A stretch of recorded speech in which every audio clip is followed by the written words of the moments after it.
तो next topic जो हम पढ़ेंगे वो है ग्लास प्रिज्म। ठीक है, तुम सब ने देखा होगा ये प्रिज्म। तो प्रिज्म कैसे होता है, देखो प्रिज्म ग्लास का बना होता है। ठीक है, ग्लास एक ट्रांसपेरेंट मटेरियल है और इसमें ना तीन फेस होंगे। ठीक है, तीन फेस होंगे जो कि रेक्टेंगुलर शेप होती है। ठीक है, जैसे कि तुम्हारी बुक हो गई इस तरीके से। ठीक है, नोटबुक है मेरे पास, तो ये क्या है, रेक्टेंगुलर सरफेस है। ठीक है ना इसका, और ये भी। तो अगर इसको मैं ऐसे रखूं तो देखो ये इधर से भी रेक्टेंगुलर है और इधर से भी, दोनों साइड से। इसको ऐसे रख लिया। नीचे यहाँ पे अगर मुझे रखना होगा तो यहाँ पे क्या आ पाएगा, एक नीचे रेक्टेंगुलर बेस ही आ पा रहा होगा, है ना, या कोई और शेप आएगी। जैसे कि देखो ये है पेपर, ये भी रेक्टेंगुलर ही है, तो ये नीचे इस तरीके से आ जाएगा। ठीक है, बाकी इसके जो दो फेस होंगे, ये आगे और पीछे, ये क्या शेप बन रही है, ट्राइंगुलर। ट्रायंगल। कैसी है, ट्राइंगुलर। ठीक है, तो इसी शेप को हम बोलते हैं प्रिज्म, जिसमें तीन रेक्टेंगुलर फेसेस होंगे और दो ट्राइंगुलर होंगे। ठीक है, यहाँ पे जो ट्राइंगुलर फेस होंगे वो एक दूसरे के पैरेलल होते हैं। एक दूसरे के क्या होंगे, पैरेलल। इस तरीके से है ना ये। तो ये और ये दो फेस हो गए। ठीक है, ट्राइंगल वाले पैरेलल। बाकी तीन पैरेलल थोड़ी होंगे, देखो एक ऐसे एक ऐसे, ये ऐसे, तीनों। तो वो रेक्टेंगुलर तो आपस में पैरेलल नहीं होंगे, लेकिन जो ट्राइंगुलर फेस है वो कैसा होगा, पैरेलल होगा। क्लियर हुआ है पॉइंट भी? यस बोलो सर। जल्दी से। Yes, sir. तो इसमें ना डॉट डॉट बना के कुछ पॉइंट लिखने हैं, इसके बारे में ही एक्सप्लेन करेंगे कि भाई ग्लास प्रिज्म होता क्या है। ठीक है, तो इसमें लिखो डॉट बना के, फर्स्ट पॉइंट, फर्स्ट डॉट बनाओगे और लिखो a triangular glass prism is a transparent object, a triangular glass, और ये डायग्राम भी बनाना है। A triangular glass prism is a transparent object, is a transparent object made of glass, made of glass, having two triangular bases, made of glass, having two triangular bases, and three rectangular, and three rectangular lateral surface, lateral surface.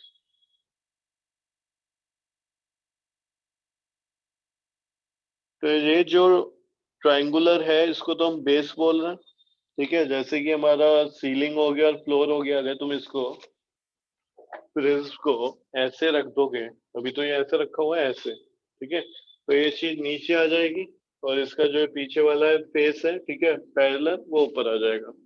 तो फिर ये जो तीन है ऐसे नहीं होंगे जैसे तीन दीवार है ना, इस तरीके से। तो इसको हम क्या बोलते हैं, लेटरल सरफेस एरिया बोलते हैं, है ना। जैसे घर में चार दीवार होती हैं लेटरल, तो उस तरीके से इसको हम लिख रहे होते हैं। लिखने में क्या लिखते हैं कि भाई ये जो है ये फेस, इसके बेस हो गए, ठीक है, ट्राइंगुलर, और ये तीन क्या हो गए, लेटरल सरफेस हो गए। ठीक है, क्या हो जाएंगे, लेटरल सरफेस हो जाएंगे।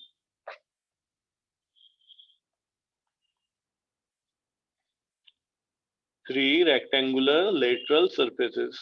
नेक्स्ट पॉइंट लिखो डॉट बना के। These surfaces are inclined to each other. These surfaces are inclined to each other.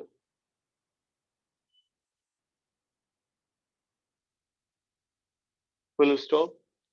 The angle between its two lateral faces, the angle between its two lateral faces, the angle between its two lateral faces is called the angle of the prism. Is called the angle of the prism. Is called the angle of the prism. तो उसे हम क्या बोलेंगे, angle of the prism बोलेंगे। जैसे यहाँ पे ध्यान दो, ये क्या हो गया, इसका लेटरल फेस हो गया, ये हो रही है रेक्टेंगुलर वाला। तो इन दोनों के बीच में, ठीक है, इन दोनों फेसेस के बीच में ये जो एंगल बनेगा, ठीक है, यहाँ पे या फिर जो नीचे फेस है उसमें इधर, उसको बोला जाता है एंगल ऑफ द प्रिज्म। तो यहाँ पे ये एक फेस है देखो, ठीक है, लेटरल रेक्टेंगुलर वाला, तो इन दोनों के बीच में ये जो एंगल बनता है इसे हम क्या बोलते हैं, एंगल ऑफ प्रिज्म। यहाँ पे अगर मैं दिखाना चाहूँ तो ये हो जाएगा, ठीक है। तो इस डायग्राम में लिख भी लेना।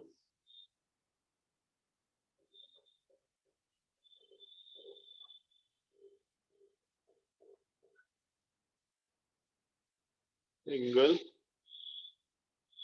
ऑफ प्रिज्म,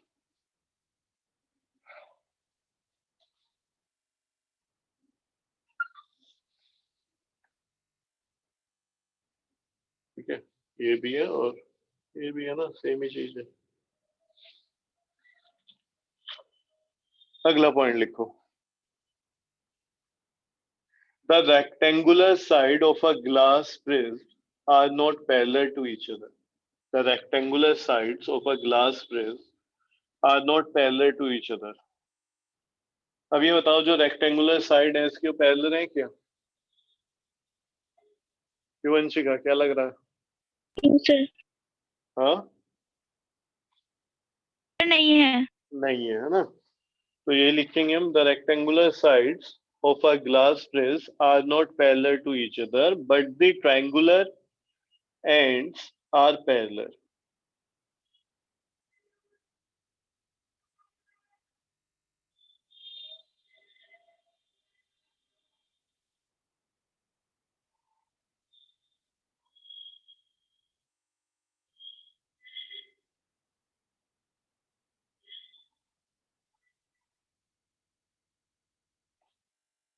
हो गया, but the triangular ends are parallel. Fourth point लिखो, the refraction of light through the rectangular side of the prism, the refraction of light through the rectangular sides of the prism, bracket में लिखना, which are not parallel to each other, which are not parallel to each other।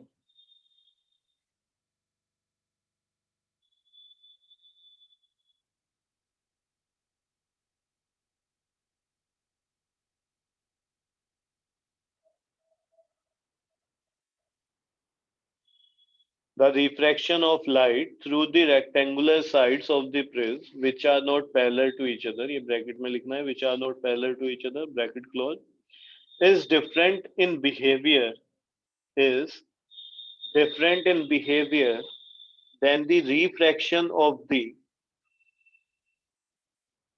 than the refraction of the light ray through through a rectangular slab, then the refraction of the light ray through a rectangular slab, rectangular glass slab, ऐसे लिख लो, rectangular glass slab।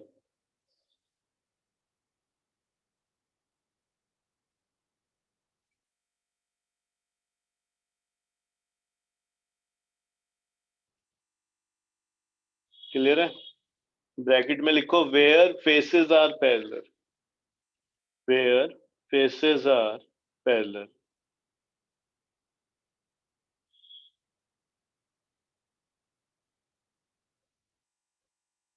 where faces are parallel। तो यहाँ पे हमने क्या लिखा है, जो रिफ्रैक्शन हो रहा है ना रेक्टेंगल, कहाँ से होता है, ये भी चीज समझनी है। ग्लास प्रिज्म में हमेशा जो रिफ्रैक्टेड साइड होगी, प्रिज्म को हम ऐसे रखेंगे कि अगर लाइट आ रही है ना यहाँ से, तो रेक्टेंगुलर फेस सामने होना चाहिए, ना कि ये, ठीक है। यानी कि जो नॉन पैरेलल वाली साइड होती है, ठीक है, वो क्या होनी चाहिए, सामने होनी चाहिए। और यहाँ पे क्या है, अब देखो, जो रे है, अगर सपोज करो इधर से आ रही है, इधर से, ठीक है, तो ये पाथ देखना बीच में, ये जो पाथ है ये क्या होगा, यहाँ से रे जा रही होगी इस तरीके से, तो पैरेलल नहीं है। यानी कि जो दोनों फेसेस हैं यहाँ पे, एक क्या होता है, जैसे हमने ग्लास स्लैब देखा था, वहां पे भी दो ही फेस हो जाएंगे। ग्लास स्लैब कुछ इस तरीके से हमने बनाया था, है ना। तो इससे हमने देखा था, जब रे इंसिडेंट होती है इस जगह पे, ठीक है, तो अंदर क्या है, दो सरफेस हो गए, एक यहाँ पे एयर से ग्लास में, फिर ग्लास से एयर में, तो दो बार रिफ्रैक्शन देखने को मिलेगा। तो उस केस में क्या होता था, यहाँ पे मैं रिफ्रैक्ट नहीं कर रहा हूँ, वैसे ऐसे चली जाएगी, मैं ये दिखाना चाह रहा हूँ यहाँ पे कि कुछ ये देखने को मिलता है, ऐसे ही तो देखने को मिला, जो रेज यहाँ से जा रही थी वो इस जगह से इमर्ज होती हुई दिखाई देती है, यानी जो इंसिडेंट रे है उससे इमर्जेंट रे पैरेलल जाती है, ऐसे जाती है पैरेलल। अगर यहाँ पे ग्लास स्लैब ना होता तो ये रे ऐसे निकल जाती, ठीक है, लेकिन अब कैसे जा रही है ये, कुछ इस जगह से। तो यहाँ पे इस केस में जो रिफ्रैक्शन देखने को मिलेगा वो इस तरीके से नहीं होगा। अगर तुम यहाँ से रे को इस पे ऐसे फॉल करा रहे हो, ठीक है, ये सरफेस हो गया ना ये वाला, फिर यहाँ से बीच में से जा रही होगी इस वाले स्पेस से, और फिर इधर से बाहर निकलेगी, तो यहाँ से ही मत समझ लेना कि भाई इसका ओरिजिनल पाथ तो ये था और ये ऐसे चली जाएगी, नहीं, यहाँ पे हमें डिफरेंट रिफ्रैक्शन देखने को मिलेगा, ठीक है।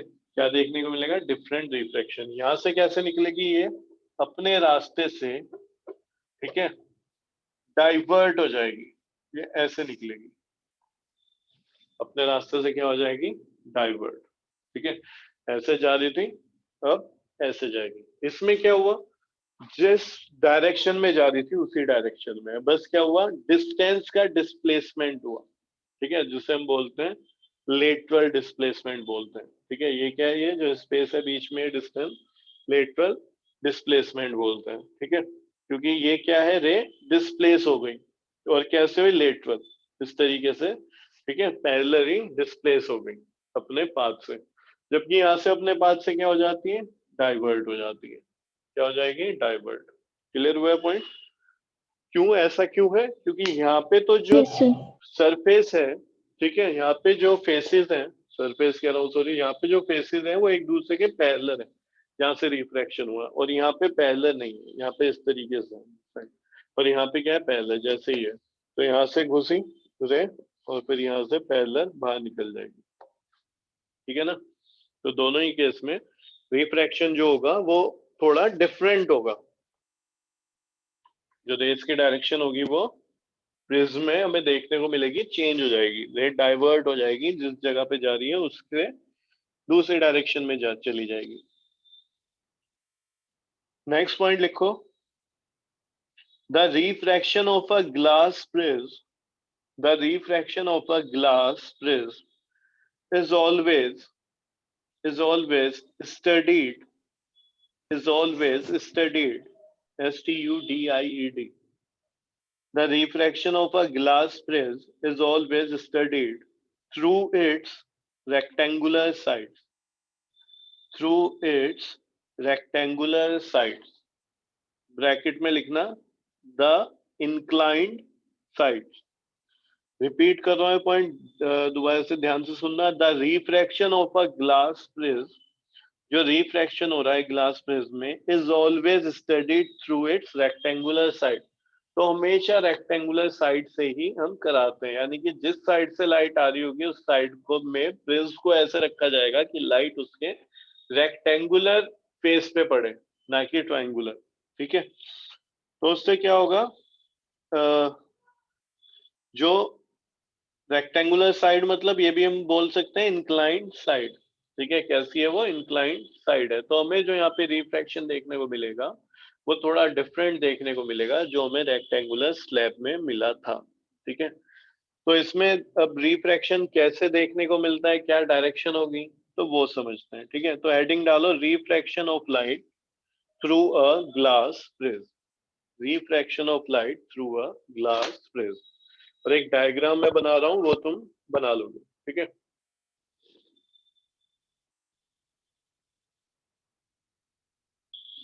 तो हम कर रहे हैं refraction of light through a glass prism, glass prism से अगर रिफ्रैक्शन कराया जाए तो लाइट कैसे रिफ्रैक्ट करती है, कराया कहाँ से जाएगा, रेक्टेंगुलर फेस से, तो ये तो वो है जो हमें आगे की साइड दिखाई दे रहा है, लेकिन यहाँ पे पीछे क्या है, ये रेक्टेंगुलर फेस होगा इसमें, ठीक है, इस तरीके से। तो उस पर रे जब फॉल करेगी, इंसिडेंट करेगी, तो इन्हें बोल दिया, ठीक है, कि भाई एक रे है ए बी, ठीक है, तो बी पॉइंट पे वो इंसिडेंट कर रही है, और ये क्या हो जाएगा, एन एन डैश नॉर्मल हो जाएगा। ठीक है, ऐसे ही पड़ेगा नॉर्मल। देखो यहाँ 90 बनता हुआ दिखाई दे रहा है सरफेस के साथ। अगर ये यहाँ पे प्रिज्म ना होता तो ये रे ऐसे चली जाए गई होती। खुद सोच के बताओ, ये ऐसे जा रही होती है ना। तो अब हमें क्या करना है, क्योंकि ये एयर से ग्लास में जा रही है तो ये रिफ्रैक्ट हो जाएगी। ठीक है, बेंड हो जाएगी अवे के टूवर्ड्स द नॉर्मल। ये तुम बताओगे। हाँ जी। रेयरर से डेंसर मीडियम में जब लाइट एंटर करती है तो उसमें रिफ्रैक्शन देखने को मिलता है हमें, towards the normal. Towards the normal. तो अगर सीधी जा रही होती तो ऐसे जाती, अवेदी नॉर्मल करनी होती तो इससे उधर लेके जाते, टूवर्ड्स द नॉर्मल करनी है तो इस साइड। ठीक है, तो ये जो लाइट है ऐसे ना जाके इसको ऐसे कर देना कि ऐसे निकल जाएगी। जल्दी से बनाओ।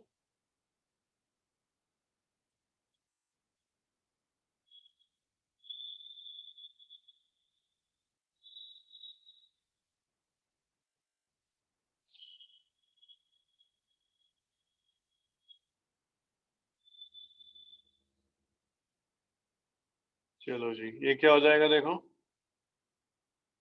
एम एम डैश क्या हो गया है, नॉर्मल। ठीक है, ऐसे रखना है कि लगे भी कि सरफेस से ये 90 डिग्री पे है। ठीक है, तो ये देखो लग रहा है जैसे 90 डिग्री पे है सरफेस के साथ। अब यहाँ पे ध्यान दो, अगर ठीक है ये यहाँ पे चेंज ना हुआ होता, ठीक है, तो सरफेस एक ही होता, मीडियम सॉरी मीडियम एक ही होता, तो ये रे ऐसे निकल रही होती, सीधी चली जाती। इसको नहीं बनाना है, इस वाली को, सीधी चली जाती। लेकिन अब कहाँ पे जा रही है, डेंसर से रेयरर में। ठीक है, ये एम डैश है, ये क्या है एम डैश, और ये एन डैश। तो कहाँ से कहाँ पे जा रही है ये, डेंसर से रेयरर में। वहां पे क्या होता है, अवे फ्रॉम दी नॉर्मल। तो अगर सीधी अवे चली फ्रॉम द जाती नॉर्मल। लेकिन अवे जा रही है, यानी कुछ इस तरीके से जाएगी, कुछ इस तरीके से ये निकल जाएगी। क्लियर हुई ये बात या नहीं, बोलो जल्दी से। Yes sir. ठीक है, इसको मैं बोल दूं बी से सी और ये सी यस टू सर। डी। इसको क्या बोलेंगे इस वाली रे को, सी टू डी इमर्जेंट रे, क्योंकि इमर्ज हो रही है यहाँ से। ठीक है, तो इसको बोलेंगे इमर्जेंट रे, इमर्जेंट रे। तो सी डी क्या है, इमर्जेंट रे। एन एन डैश क्या है, normal at A point B. ठीक है, पॉइंट ऑफ इंसिडेंस है भी ऐसे ही यहाँ पे। ये एम एम डैश नॉर्मल हो जाएगा। ठीक है, अब देखो ये कौन सी रे है, ओरिजिनल रे है, अगर यहाँ पे कोई प्रिज्म ना रखा होता। और ये कौन सी रे है, ये इमर्जेंट रे। तो इन दोनों का जो डायरेक्शन है उसमें फर्क कितना है, जानी ऐसे चाहिए थी, चलिए ऐसे गई। ठीक है, तो इसको थोड़ा बैकवर्ड प्रोड्यूस कर लेना इमर्जेंट रे को। ठीक है, क्या करोगे, इमर्जेंट रे को बैकवर्ड प्रोड्यूस कर लेना, और जहाँ पे मिलेगी उसको एक पॉइंट को लिख देना। क्या लिखोगे, ओ लिख दोगे। ठीक है, और यहाँ पे लिख देना ई, जो इसका ओरिजिनल पाथ था। ठीक है, एबी का ओरिजिनल पाथ क्या हो जाएगा, बीई, अगर यहाँ पे कोई ग्लास प्रेस ना होता तब। ठीक है, तो अब ये देखोगे तुम, तो यहाँ पे क्या देखने को मिल रहा है कि इसके पाथ में डेविएशन हो गया। ठीक है, डाइवर्ट हो गई, उसी को हम बोलते हैं एंगल ऑफ डेविएशन। उसी को क्या बोलेंगे, एंगल ऑफ डेविएशन। तो वो एंगल कहाँ से कहाँ बन रहा होगा, ये वाला। ठीक है, यहाँ पे भी बना सकते हो तुम, क्योंकि यहाँ पे फिर होच पोच हो जाती है, यहाँ पे भी नहीं बनाया है तो ये वाला जो एंगल है इसे मैं क्या बोलूंगा, एंगल ऑफ डेविएशन। जैसे ये है ना, ये ट्राइंगल, तो हो सकता है मैं बोल दूं ये एंगल है, या मैं ऐसे भी बोल सकता हूँ, कोई दिक्कत थोड़ी है, या मैं ऐसे ही बोल सकता हूँ, है ना। तो एंगल तो सेम ही रहेगा, डिग्री तो उसकी सेम ही रहेगी। तो इसलिए है ना यहाँ पे दिखा दिया, इसको क्या लिखेंगे, एंगल ऑफ डेविएशन।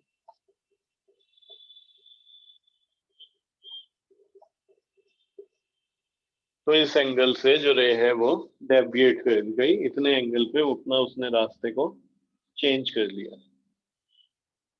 बोलो जी, क्लियर हुआ ये। Yes sir. ठीक है, तो इसी को हमें लिखना है। अब वही डॉट डॉट करके पॉइंट्स में बोलता चलूंगा, उसको लिखते रहना क्या क्या हमने यहाँ पे किया है। तो लिखो first, a ray of light A B, capital में लिखना है A B, a ray of light A B is incident on the phase is incident on the phase PQ. ठीक है, ये फेज कौन सा है देखो, PQ है. A ray of light AB is incident on the phase PQ of the prism. PQ of the prism. Second लिखो, next point. The incident ray AB is going from air to glass. Is going from air to glass, comma. So it bends towards the normal. So it bends towards the normal n dash. So it bends towards the normal n dash and goes along the direction BC, capital B, capital C, and goes along the direction BC inside the glass prism. And goes along the direction BC inside the glass prism. Next one.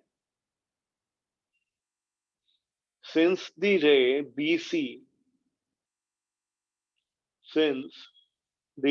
BC is going from glass to air, comma, so it bends away from the normal MC. ठीक है, M dash को मैं MC भी तो बोल सकता हूँ, वो भी तो नॉर्मल ही है. From the normal MC and goes along the direction CD and goes along the direction CD in the form of emergent ray and goes along the direction CD in the form of emergent ray. Full stop. Next one लिखो. The emergent ray CD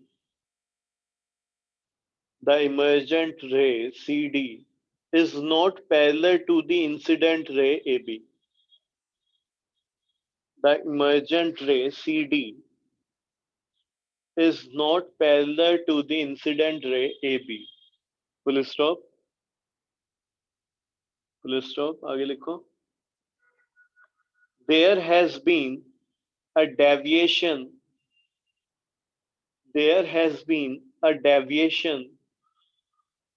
in the path of light. There has been a deviation in the path of light in passing through the prism. There has been a deviation in the path of light in passing through the prism.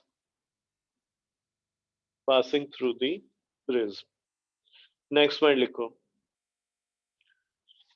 Let us produce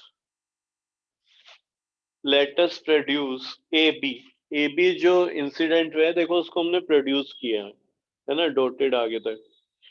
and CD, और CD को भी produce किया है backward.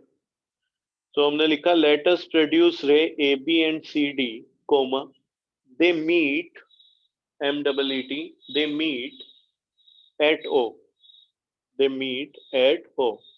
Next one लिखो. The angle between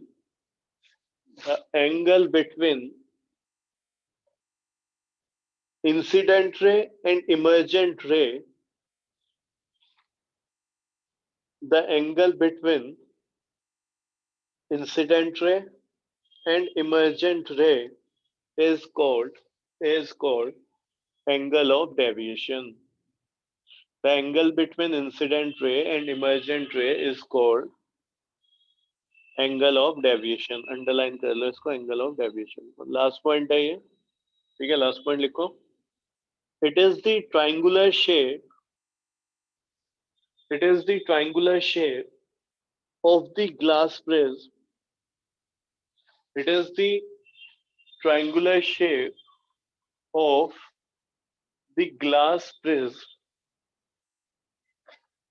which makes the emergent ray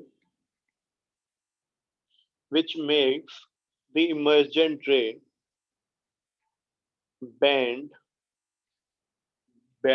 B and the bend with respect to the incident ray,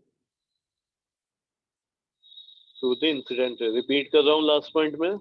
It is the triangular shape of the glass prism which makes the emergent ray bend with respect to the incident ray. ठीक है, तो ये तुम्हारा complete हो गया. आगे फिर उससे नेक्स्ट टॉपिक पढ़ेंगे बाद में. Yes, sir.